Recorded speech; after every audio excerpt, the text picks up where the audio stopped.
Virat, how do you rate Bangladesh, your semi-final opponent? As I said, I mean, they're in the top 8 sides in the world, so obviously they are playing really good cricket and they are doing a lot of things right to be in that position.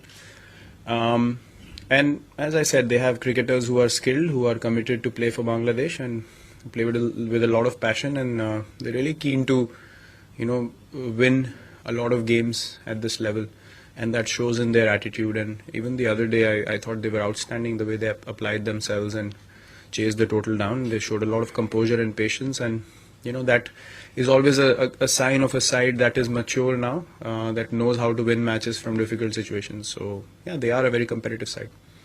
Last word, Mr. Tagore.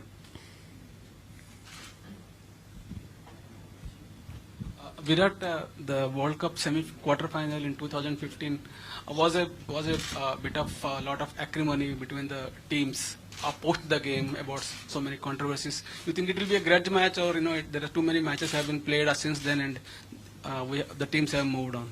It's been months. I seriously don't think that anyone's thinking of that game. We've had so many matches against each other since then, and we are certainly not going out to prove a point to anyone. We just want to play good cricket as a side. Our opposition could be anyone. We're not really thinking about what's happened in the past or things that go on at the international level. We're certainly not thinking of any of that. Last week, Virat भाई, ये बहुत बार देखा गया कि जो बड़े platform है, बड़े मंच पर है, उस पे आप मतलब सबसे बेहतरीन परफॉर्मेंस करते हैं. तो क्या आपके मन में क्या चलता है? बड़े मैच से पहले कोई अलग कुछ चलता है? नहीं, मेरी थिंकिंग हमेशा सेम रहती है, और कोशिश यही रहती है कि हो सके तो टीम को अच्छी पोजीशन में लेके जाऊं या मैच जिताने की कोशिश करूं. और माइंडसेट मेरा चेंज नहीं होता है, डिफर नहीं होता है. जैसी मेरी थिंकिंग एक आईपीएल गेम में या एक फर्स्ट क्लास गेम में रहती है, वैसी मेरी थिंकिंग इंडिया के लिए रहती है. तो ऐसा नहीं है कि मुझे ज्यादा मोटिवेशन की जरूरत है नॉकआउट स्टेजेस के लिए. ग्रुप स्टेजेस आई थिंक इस टूर्नामेंट में ज्यादा मुश्किल होते हैं, क्योंकि आपको क्वालिफाई करना पड़ता है. 3 मैचेस अलग ओपोनेंट्स के साथ हैं, और एक बार आप नॉकआउट स्टेज में चले जाते हैं तो टीम अलग जोन में चली जाती है. तो फिर आप खुद पे ये नहीं सोचते हैं कि मुझे कुछ ज्यादा अलग करना है, क्योंकि सब लोग मोटिवेटेड रहते हैं. तो ऐसा कुछ मैंने स्पेशल प्लान नहीं किया इस गेम के लिए. इवेंचुअली आपको जाके क्रिकेट ही खेलना है, ऐसा कुछ बहुत अलग नहीं होने वाला है. तो I try to keep things simple.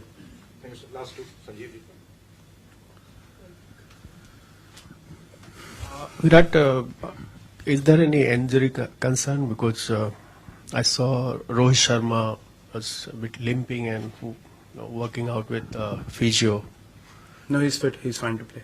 Thank you, sir. Last one. Virat, 2015 में हम मेन वर्ल्ड कप में भी सेमीफाइनल खेले थे, T20 में भी हमारा परफॉर्मेंस अच्छा रहा है.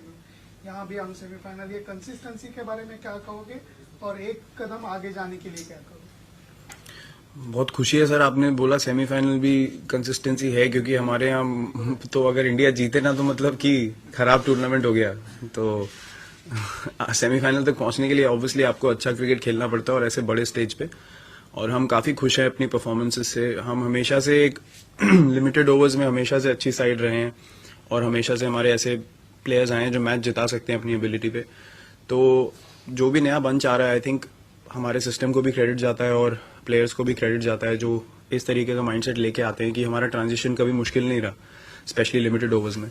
तो अभी भी जो नए प्लेयर्स आए हैं उनका भी जो माइंडसेट है वो यही है, जैसे मैंने बोला कि अपॉर्चुनिटी के लिए वेट कर रहे हैं कि हम जाके कब दिखाएं कि हम भी मैच जिता सकते हैं. तो अगर वैसा माइंडसेट रहेगा तो हमेशा आप बड़े टूर्नामेंट्स में अच्छा करेंगे, क्योंकि लोगों को एक स्टेज चाहिए जहां पे जाके वो अपनी स्किल को डिस्प्ले करें, और अपने देश को मैच जिताने का एक जो खुशी होती है वो अलग ही होती है. तो मैं बहुत अच्छी कंसिस्टेंसी मानता हूं इसको कि हम तीनों बड़े टूर्नामेंट के सेमीफाइनल्स तक पहुंचे, और होपफुली अगर अच्छी क्रिकेट हम खेलेंगे, सब बॉक्सेस को टिक करेंगे, तो होपफुली हम फाइनल्स भी खेलेंगे. लेकिन उतना हम सोचेंगे नहीं, कल जाएंगे और अपने आप को एंजॉय करेंगे.